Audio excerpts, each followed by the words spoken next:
Good afternoon, and thanks for joining us at the English Association. My name's Elizabeth Draper. I'm Deputy Chair of the English Association, and I'm delighted to be here. And I'm very pleased to be hosting this session. The English Association is a learned society and subject association which was founded in 1906 to promote, support, and celebrate the discipline of English studies. We cover all stages of education from primary and early years through to secondary and further education to higher education and beyond. We also cover all parts of the discipline across language, linguistics, literature and creative writing. Events like this one are made possible by the fantastic contribution of our volunteer speakers. So thank you to tonight's speakers, Professor Sarah McEwen from the Literacy Lab at the University of Edinburgh and Dr. Charlotte Webber from the Institute of Education, University of Strathclyde. Our members make it possible to keep these events free and open to all by paying their membership fees. If you would like to contribute to the national conversation about English and help support our discipline, please consider joining us. It costs around £1 per week to support our events and campaigning work for a whole year, and you'll get access to a range of member benefits, including online access to all our journals. Now it's my pleasure to hand over to tonight's speakers for our discussion, Seeing Yourself in What You Read, Representing Marginalised Identities and Experiences in Fiction. Over to you, Sarah. Thank you, Elizabeth. I'll just share my screen. And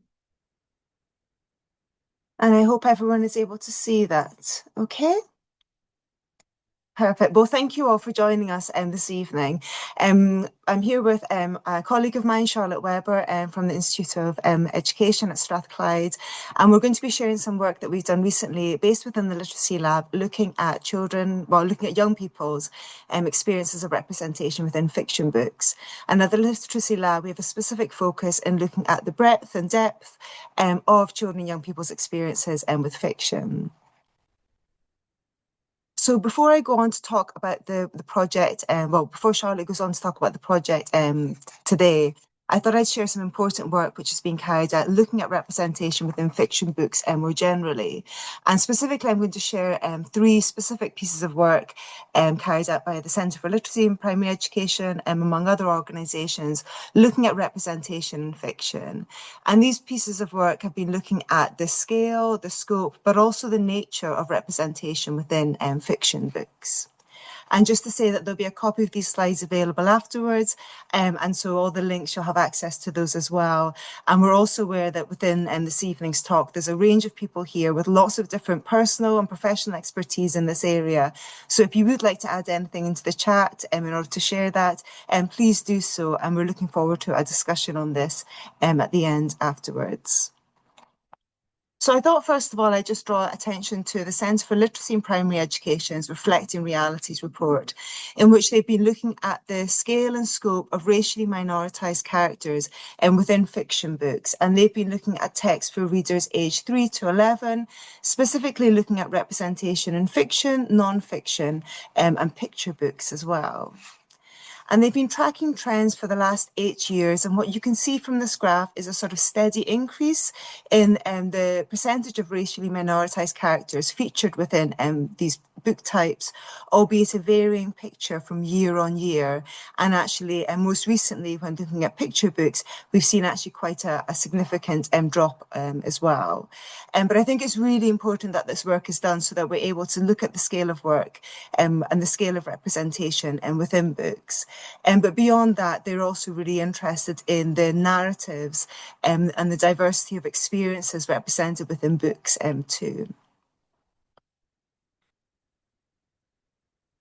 I'd now like to move on to work which has been carried out by Penguin Random House's Lit in Colour campaign. And they've been providing data to look at the amount to look at the percentage of authors of colour within the GCSE curriculum.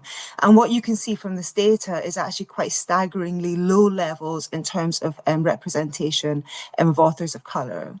And their argument is that we need to be making a change rapidly in order to ensure that all teenagers taking the GCSE are able to read English literature which reflects a wide diversity of lives and experiences. And finally, the third research study that I'd like to share is something which is a little bit different. So rather than being carried out in the UK, this is a piece of research which was carried out in the US. And rather than looking at the number, proportion, that is the scale of representation, instead they looked at the diversity of narratives within books, looking specifically at LGBTQ characters. And what they did was an analysis of 51 different books, and they carried out critical narrative content analysis, looking at the types of plot lines which were represented within books. And they found repeated plot lines of coming out, resisting bullying, love stories, and LGBTQ rights being represented within these books. And what they argued was that actually what we see is a very limited representation of LGBTQ people's complex, multifaceted lives. And actually what we need are more complex narratives where more multidimensional lives are being represented and more unique stories as well, rather than the repetition of the same narrative again and again. So that hopefully provides a little bit of a backdrop in terms of some of the other important work that has been looking at representation within fiction books. The project that Charlotte and I plan to talk about today comes from the Neurodiversity and Narrative Fiction project, where we looked at neurodivergent young people's experiences of representation and within fiction books. But before I go on to talk about that, I'd like to just give a little bit of information about the terms that we're going to be using.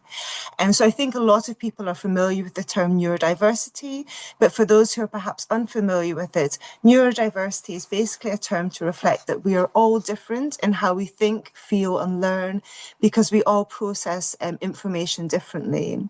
So an individual as alone cannot be neurodiverse. Instead, neurodiversity is a concept which is used to explain the natural variation that exists in terms of the human brain and the human experience. The term neurodivergent, on the other hand, refers to an individual who may process, learn, or experience the world differently from the majority, and may do so because they may be diagnosed as dyslexic, autistic, or have ADHD. So it's important to recognise that there's a diversity within neurodivergent people's experiences, but very often these do differ from the majority experience. And so the project that we carried out was called Neurodiversity and Narrative Fiction. So if you want to have a look at the website, you'll come across that. But specifically what we were looking at was neurodivergent young people's experiences with representation in fiction books.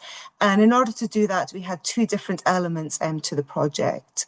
I'd just like to stress from the outset that this was a project funded by the University of Edinburgh. It was quite small in scale, but we had a number of collaborative partners involved, including from literacy organisations, in addition to publishers and authors, and we also had input from neurodivergent young people into the design and the piloting of our interview schedule. So in terms of the nature of the project, it had two elements to it. The first was a database. So work was led by Elena Santi, one of the researchers, looking at the scale and scope of representation of neurodivergent characters in fictional text for teenage readers. And I'll talk a little bit more about that in a minute. But the purposes for this was really just to create a database for us to see the scale and scope of representation, but also to have some text potentially for future use. And then alongside this, interviews were carried out with 16 neurodivergent young people from 2 secondary schools in Scotland.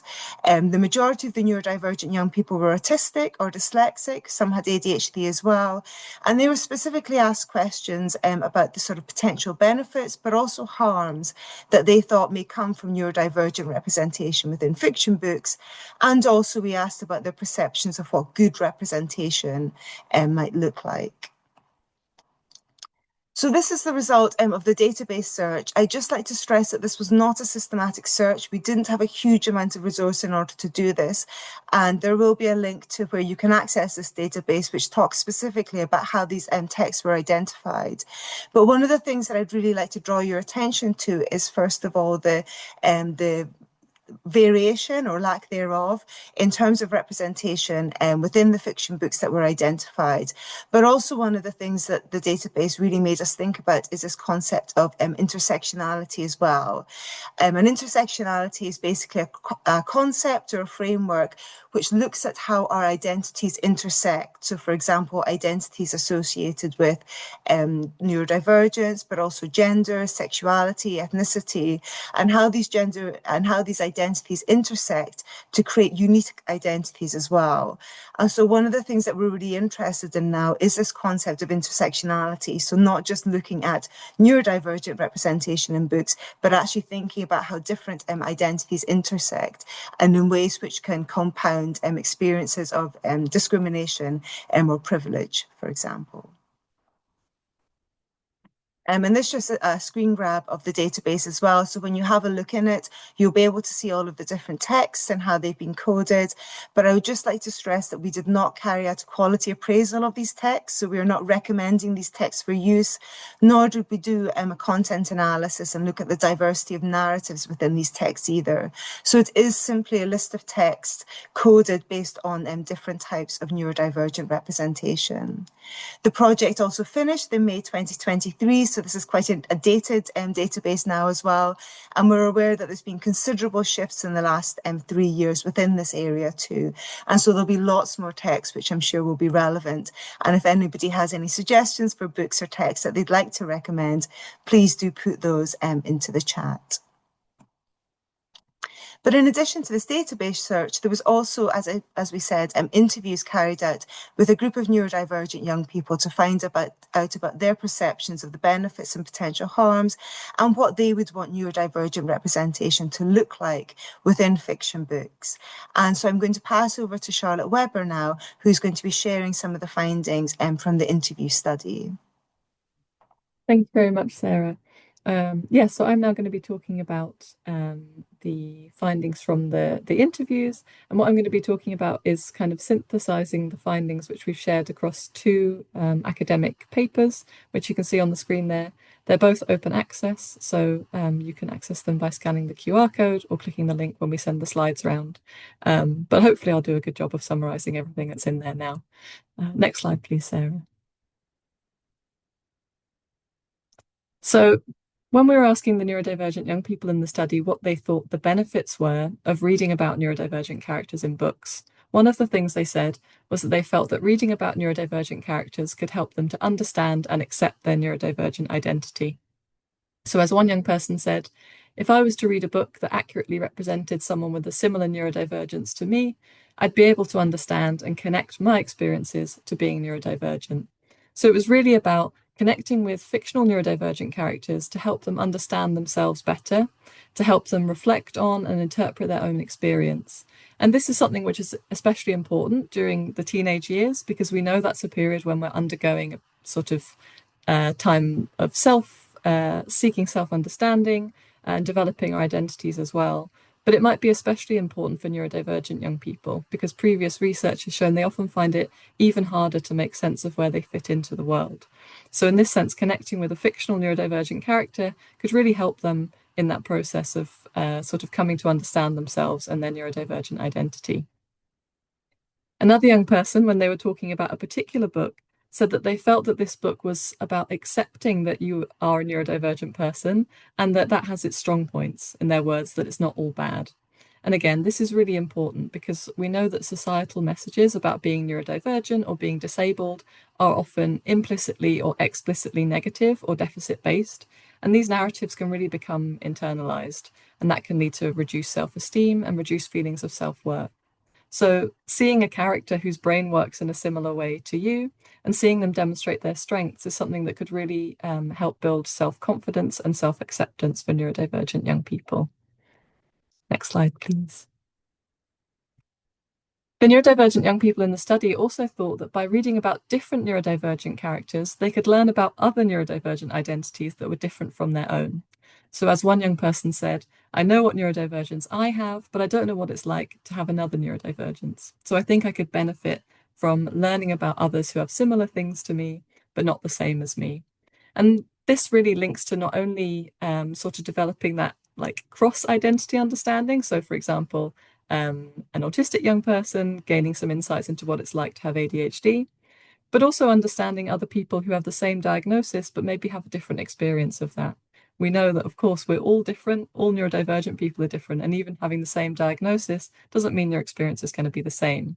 So reading about those diverse and nuanced representations of neurodivergence can help young people to understand others in their community as much as it can help them to understand themselves.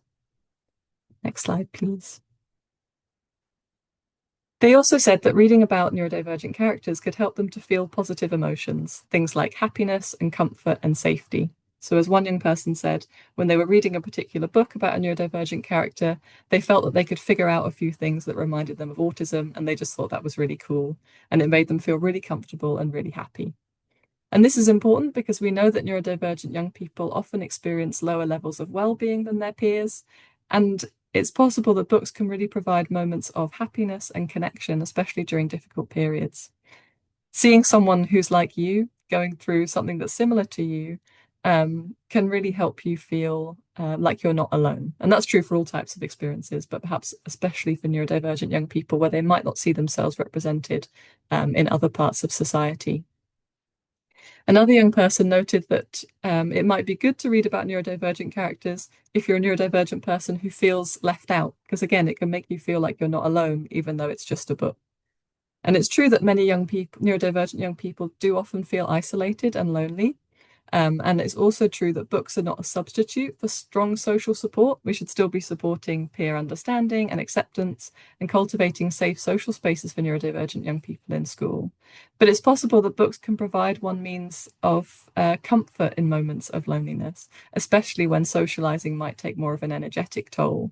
And fictional characters can really be safe, non-judgmental companions that again really invoke these feelings of happiness and comfort, which is something which we should all be entitled to. Next slide, please, Sarah. The young people in the study also felt that if their peers were to read about books featuring neurodivergent characters, this could help to reduce stigma and increase their understanding of their neurodivergent peers. So as one young person said, it can be quite hard to explain what you struggle with if it's not something you can physically see. If you've never experienced it, it's harder to understand. So if they read a book, they might be able to understand. And I think this is really important for emphasizing how books can be a tool for reducing the burden on neurodivergent young people of having to explain themselves to their peers or other people in their lives. Often they might have to repeatedly explain the things that they find difficult or ways in which they could be supported, and that can really take a toll. So actually having a book that you might be able to give to someone and say, this character really resonates with me, it would really help you to understand me if you read this book, that can be a really positive thing for them. Another young person said that it might be easier for other people to understand that more internal experience of what it's like to be neurodivergent if they read about a character in a book. They said that it's easier if you see things in a story than if you're just meeting someone, because if you didn't understand prior to meeting them, then you would, in their words, think that they're weird. And actually, through reading about a neurodivergent character and understanding more of their thought processes and the way that they're seeing the world, you might be able to understand a bit more of that interior life in a bit more detail. And as this young person said, seeing us as actual people. So providing other people a more nuanced understanding, especially where they might hold limited or stereotypical understandings of what it's like to be neurodivergent, and valuing their personhood just beyond the diagnosis. Next slide, please. But something the young people in the study really wanted to emphasize was that they thought that where they had friends who they thought already understood their needs and experiences, then reading about neurodivergent characters in books wasn't as necessary. So as this young person says, your friends already know you more as a person. They're going to know how you'll struggle. They know the things that you can do to cope with that and the things that you're good at. So again, I think this emphasizes that books are not a substitute, for those strong peer relationships and those strong social bonds. But I think it really emphasizes how it's important to get to know neurodivergent young people personally, learn about their interests and their strengths and their challenges, and that books can be a tool to sort of facilitate those conversations and prompt discussions in terms of understanding neurodivergent young people's interior worlds in more detail. Next slide, please, Sarah. And then we also asked them whether they thought there were any benefits that they might have experienced if they'd read about neurodivergent characters at a younger age. And to kind of summarize, they really felt that all those positive experiences they talked about in the sort of present context, they could have had those a lot earlier. So earlier self-understanding and self-acceptance. One young person in particular wondered whether they might have received a diagnosis earlier if they'd read a book featuring a dyslexic character at a younger age, because they said they thought they might have maybe realized that they're not just rubbish at spelling, in their words, but they could be supported. So having access to more timely and more appropriate support because they're able to connect their experience to the character in the book.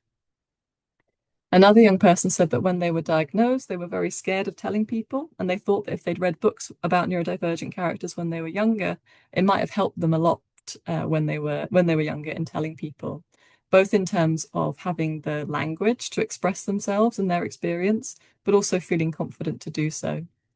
And they also thought that if others had read about books featuring neurodivergent characters at a younger age, that might help them to feel more confident that when they disclose to other people, those people are more likely to have a greater understanding as well.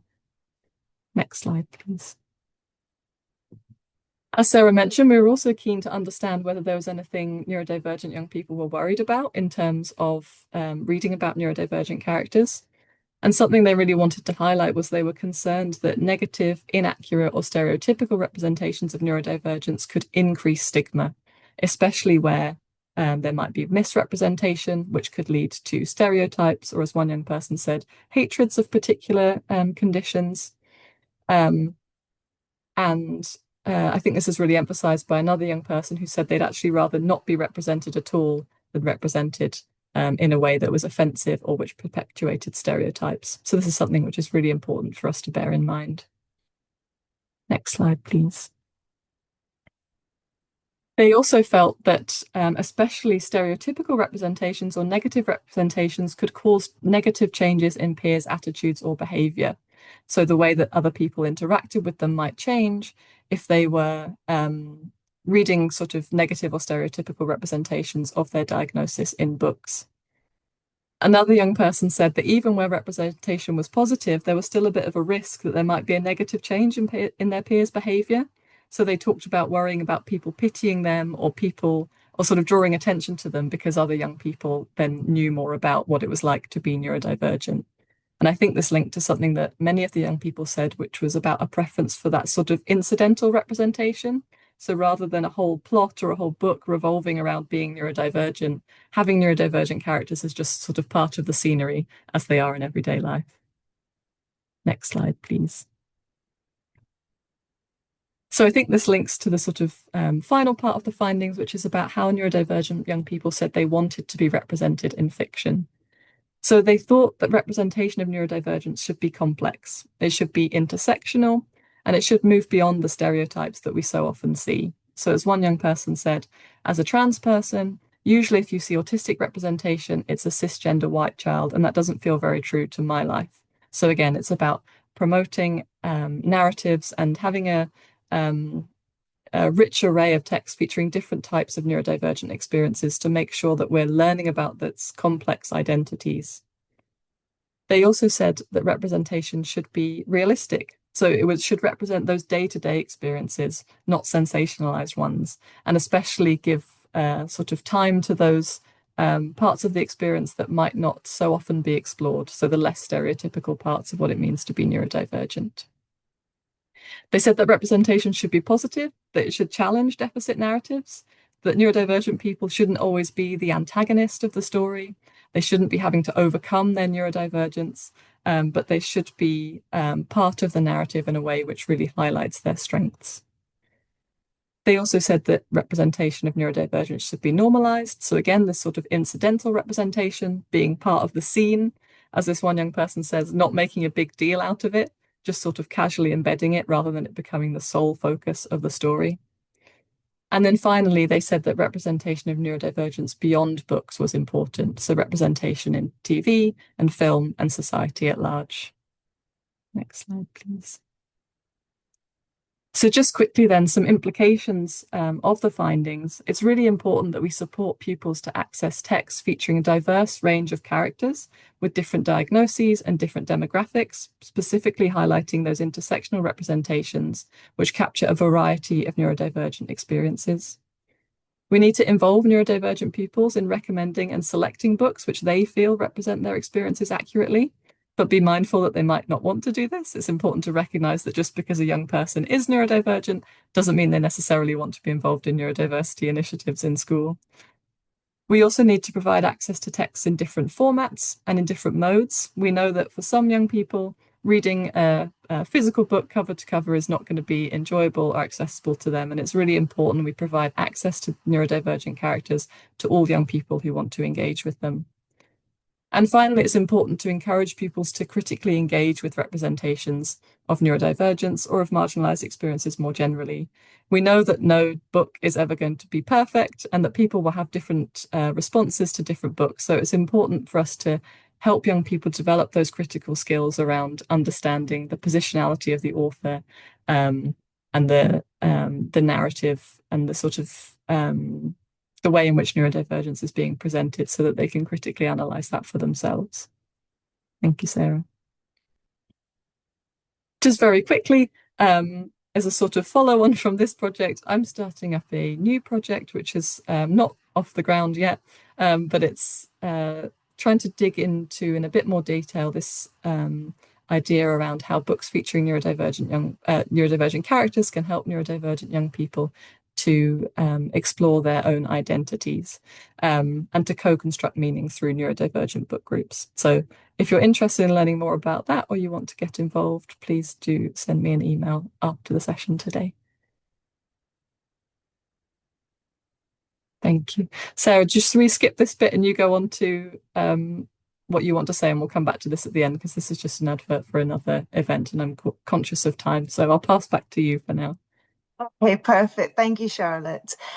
So just to finish up, we thought we'd just share a few resources and just some other work that we've come across more recently. So you'll see that there's two academic articles that have been published based on the Neurodiversity and Narrative Fiction project, so you can access those. But Charlotte's also written a number of blog posts as well, if you'd like a sort of quick and easy read, which summarises some of the research findings too. And then something that I want to finish with today was the Excluded Voices report, which is published by Inclusive Books for Children. And since this is relatively recent, so it's since 2024, they've been tracking publishing trends in terms of main character representation, exploring different marginalised groups, including 4 minority ethnicities, in addition to the representation of neurodivergent and disabled characters.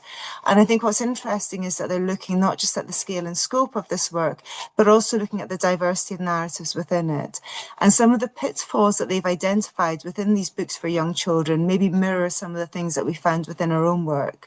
For example, they spoke about narratives which featured miracle healing, pity narrative, disability as an inspiration or superpower, or I can do anything non-disabled people can do type narratives as well. And so I think it's really important moving forward when we're thinking about diversity and representation within fiction books. We look first at the scale and scope of representation. We look second at the nature of that representation within fiction books. But we also third look at how these books are being experienced by children, young people, and others as well. And that's something that I think we'd like to sort of move on to in the discussion. And I think we've left some time for that now. And before we finish up, though, I'd just like to thank the research team. There are lots of people involved in the Neurodiversity and Narrative Fiction project. And there's a link to the website there if you'd like to access any of these resources or research articles as well. And we've left a couple of points for reflection and discussion.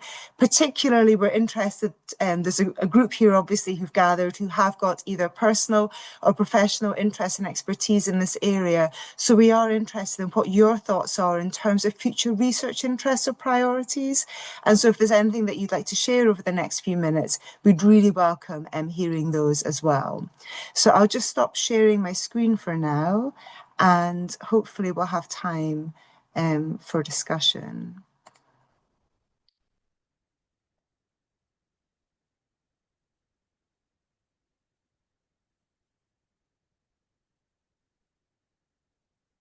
Perfect. So I think my screen stopped sharing. Yeah. Perfect. So if anybody has any questions or any reflections or sharing of practice that they'd like to put into the chat, please feel free to do so. In terms of points so far, I think the point made around the about evaluating the narrative as well, and not just looking at the kind of scale and scope, but making sure that we're also exploring in depth the narrative. And I think that that's something which is the methodological approaches used for that, such as content analysis, often require extensive time and expertise in order to do that. And so we really do need to have that kind of work funded. But I'd agree entirely that we need to be looking at that as well. Yeah, so there's a question here for Georgina about writers being scared to weave characters into stories unless they probably have that identity themselves. And actually, that was something that came out from the Neurodiversity and Narrative Fiction project. And one of the authors that was working with us on the project said that many fellow authors were scared to write stories featuring ADHD, dyslexic, autistic characters unless they were dyslexic, ADHD, or autistic themselves. And I think it is really important that we have different ways for authors to write accurate, realistic, complex narratives without necessarily having to have those experiences themselves. Otherwise, we're not necessarily going to have the diversity of experiences represented within fiction books.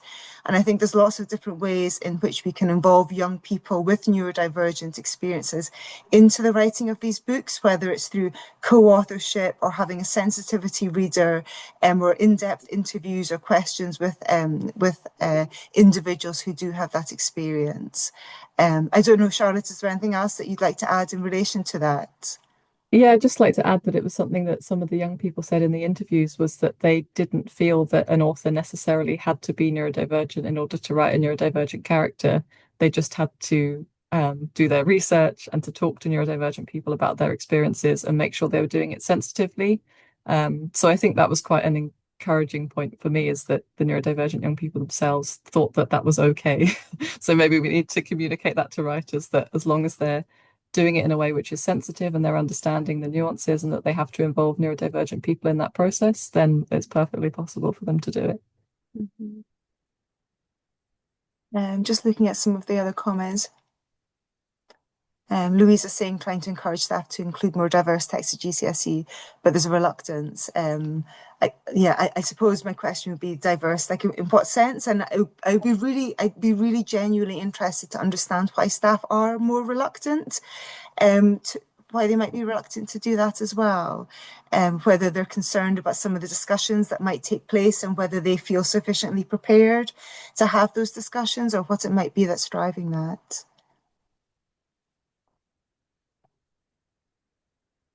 Absolutely. So there's a point here from Michelle about involving librarians within it. And I think within a secondary school or public library context, librarians are absolutely the people who would be most knowledgeable and best informed to be able to support with this.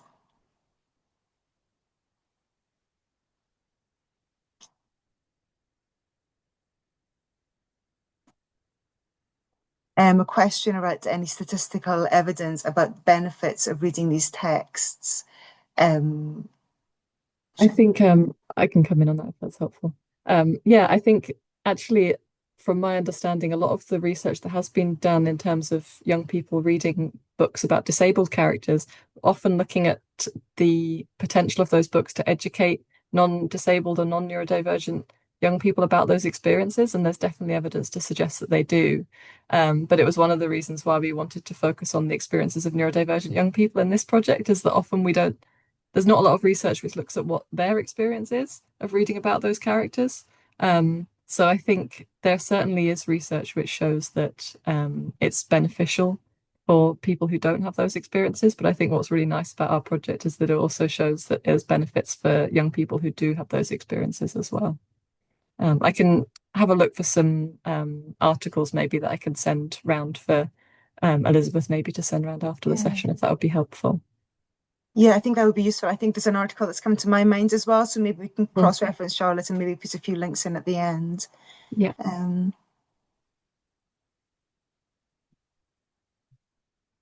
Yeah, so there's a question from Maggie about which areas does your research suggest is most underrepresented, and which identities do participants feel were missing? So the database search and the interviews were actually completely different components of the project. And so the young people that we interviewed were unable to sort of see what we had found in terms of the representation of different disabilities and neurodivergent identities. And I think it would be really interesting to share research with young people around, representation at GCSE level or representation within fiction books, and to find out from them, because I feel that young people do want to have their own identities represented, but they also feel compelled for their friends to have their identities represented as well. So I think that kind of sense of sort of justice of everyone feeling like they're represented in some way within books.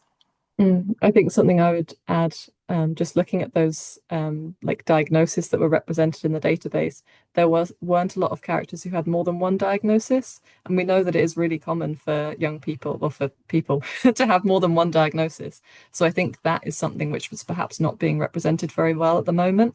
What it's like to have that experience where you've got the overlap of more than one diagnosis. So I think that's something that jumps out to me as being missing, certainly at the moment. Absolutely. And I think there's a lot of, I think the database search and some of the other work often looks at sort of main character representation as well. And as you said, Charlotte, sometimes having sort of secondary or sort of other characters can help. And there was a point that a young person made in the interviews as well, which I don't know if we covered today, but actually very often when you do have neurodivergent representation within books, it's that sort of one lone character. And actually that's not necessarily reflective of the teenage experience. Very often neurodivergent people find each other. And actually having fiction books where it's more reflective of the nature of the friendships that they have, where there's more than one neurodivergent character, may be important as well. Um,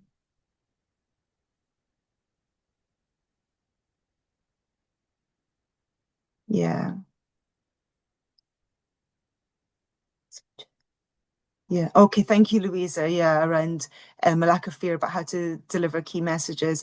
I know I had a former PhD student of mine, Maggie Chan, who was looking at disability representation within picture books for primary school aged pupils. And that was certainly one of the things that came up. Teachers were really unsure about, they didn't necessarily have the confidence or the language or terminology to talk about it and know how best to talk about it in ways which were kind of age and stage appropriate.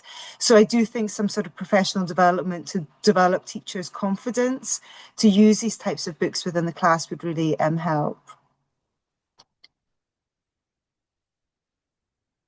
Yeah.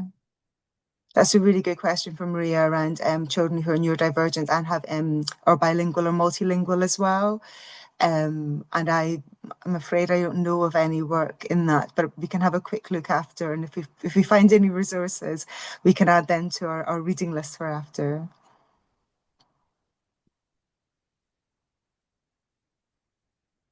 Yeah. Thank you. That's a comment from G Merchant.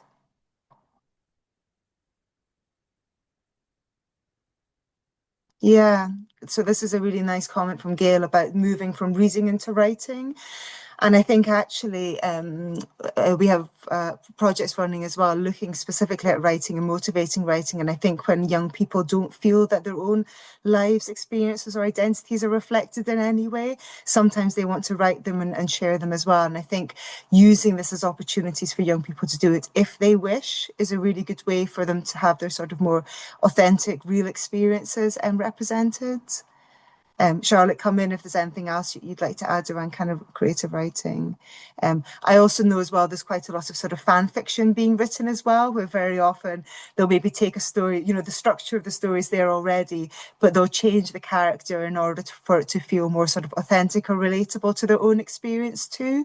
So very often representation isn't sort of explicit. It might not be stated, it's kind of coded, and actually sometimes that can be quite enjoyable for like a person to see an experience that's not maybe labeled as like autistic, but actually an autistic person can recognize that experience as well. And I think creative writing is a really good way to do that.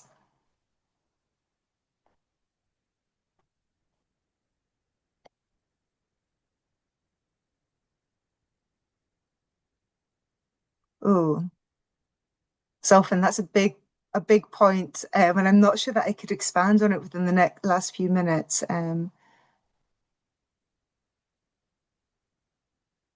I'd need to give that a little more thought. I'm sorry. Charlotte, if you want to come in for anything, please do. Um, mm, yeah, yeah, that's a really good point by Shanaz.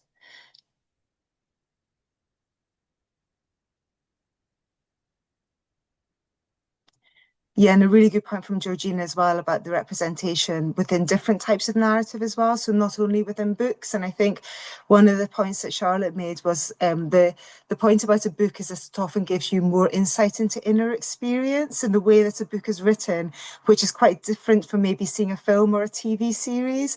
And so I think it is really important to have that representation beyond books into other types of narrative. But there is something maybe quite special about books where you do often get things written in a way that gives more insight into inner experience, which is often how neurodivergent people's experiences of the world are often different more internally than is necessarily seen externally.